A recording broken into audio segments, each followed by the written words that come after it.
네, 플러스픽 시간입니다. 오늘도 이지우 기자 나와 있습니다. 이 기자, 네, 첫 번째 키워드부터 바로 볼까요? 네. 첫 번째 키워드는 발언만 하면 문매로 잡았습니다. 네, 발언만 하면 문매를 맞는다. 요즘 정부에 이런 분들 좀 많이 계신 것 같던데 오늘은 누구 얘기입니까? 네, 바로 김현미 국토교통부 장관의 얘기인데 앵커는 일산 집값 얼마나 될 것으로 예상하십니까? 글쎄요, 한동안 뭐 일산 집값 많이 안 오른다는 얘기도 있었지만 최근에는 뭐 9억 원 이하 집들은 좀 많이 오르고 있다고 하니까 일산도 좀 오르지 않았을까 싶은데요. 어떻습니까? 네, 맞습니다.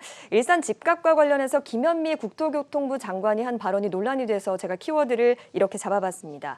어제도 국회 예결위가 좀 열렸죠. 여기서 김형동 국민의힘 의원이 5억 원 이하의 주택을 구입할 때만 디딤돌 대출이 가능하다. 그런데 5억 원 이하의 집이 있냐? 뭐 이런 식으로 김현미 장관에게 질문을 했습니다. 네. 그러니까 김현미 장관이 어떤 발언을 좀 했는데요. 이 발언을 우선 들어보겠습니다. 네. 저희 집 정도는 디딤돌 대출로 살 수 있습니다. 네, 디딤돌 대출로 살 수 있다라고 한다면은 뭐 김현미 장관의 집이 5억 이하다 뭐 이런 의미로 들리네요. 네, 일단 우선 디딤돌 대출에 대해서 먼저 말씀을 좀 드리겠습니다. 네. 디딤돌 대출은 무주택자의 내 집 마련을 지원하겠다는 제도라고 할 수 있는데요. 5억 원 이하의 주택을 기준으로 최대 2억 6천만 원까지 대출을 할 수 있습니다.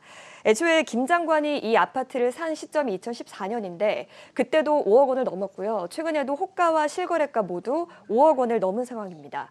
이렇게 상황을 전혀 모르는 듯한 김현미 장관의 발언에 해당 아파트의 주민들도 좀 화가 났는데요. 아파트 주민들이 낸 규탄 성명입니다. 예, 그렇게 싼데 일산은 왜 조정 지역입니까? 라고 돼 있네요. 언제부터 5억이 싼 집이 됐는지 모르겠지만 네. 뭐 지금 상황에서는 그렇게 볼 수도 있겠네요. 일단 정부는 집값 상승률 같은 것들을 고려해서 조정 대상 지역을 좀 정합니다. 네. 경기도에서는 파주와 김포를 제외하고 일산 역시도 규제 대상 지역 중에 하나로 꼽히는데요. 김현미 장관의 말대로 집값이 싸다면 왜 일산이 규제 지역으로 꼽혔으며 또 집값이 많이 뛰어서 규제 지역이 포함이 됐다면 김 장관의 발언 역시도 오류라고 볼 수가 있겠죠. 네. 주민들이 분노하는 이유는 제가 봤을 때는 크게 두 가지입니다. 일단 김현미 장관의 지역구가 경기 고양시죠. 자신의 지역구 또 자신이 사는 집의 어떤 실거래가도 모르는 사람들.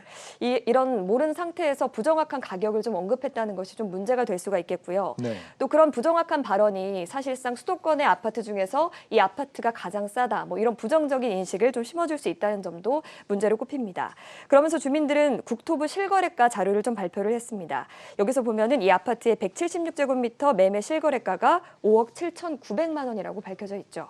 176제곱이면 50평이 넘는 거 아닙니까? 그렇죠. 네, 김 장관 상당히 넓은 데 사시는 건 모양인데 네. 어쨌거나 요즘 뭐 다들 집값이 좀 예민한 시기니까요. 뭐 지역 시세를 잘못 말하면 화내는 주민들이 나오는 건 뭐 충분히 예상 가능한 일인 것 같은데요. 그런데 사실 김현미 장관의 어떤 발언이 논란이 된 게 이번이 처음이 아닌 게 좀 문제입니다. 네. 김 장관이 1월에 지역 주민과 함께한 신년회에서 그동안 동네, 그러니까 일산 물 많이 나빠졌네, 뭐 이런 발언을 해서 논란이 됐습니다. 일부 참가자가 고양시가 망쳐졌다 이런 발언을 했는데 여기를 좀 비꼬는 발언으로 김현미 장관이 대응을 한 건데요. 네. 영산이 확산하면서 논란이 일자 김 장관은 문자로 주민들에게 사과하기도 했습니다. 어떻게 보면 뭐 같은 동네 이웃들하고 갈등이 생긴 꼴이 아닌가 싶은데 김현미 장관 이번에도 어떻게 사과를 할까요? 사실 입주민들은 좀 사과를 하라고 촉구하면서 아까 보셨던 규탄 성명도 좀 냈죠. 네. 하지만 저도 이번에도 사과할지 많이 궁금해서 제가 직접 국토교통부에 전화를 해봤습니다. 네. 그랬더니 아직까지는 사과할 계획이 전혀 없다라고 좀 일축을 했습니다. 사실 최근 정부가 부동산 정책을 잘못하고 있다라는 여론이 68%에 달할 정도로 부정적인 여론이 많고 또 국민들의 불안과 불만이 좀 심화되고 있는 상황입니다.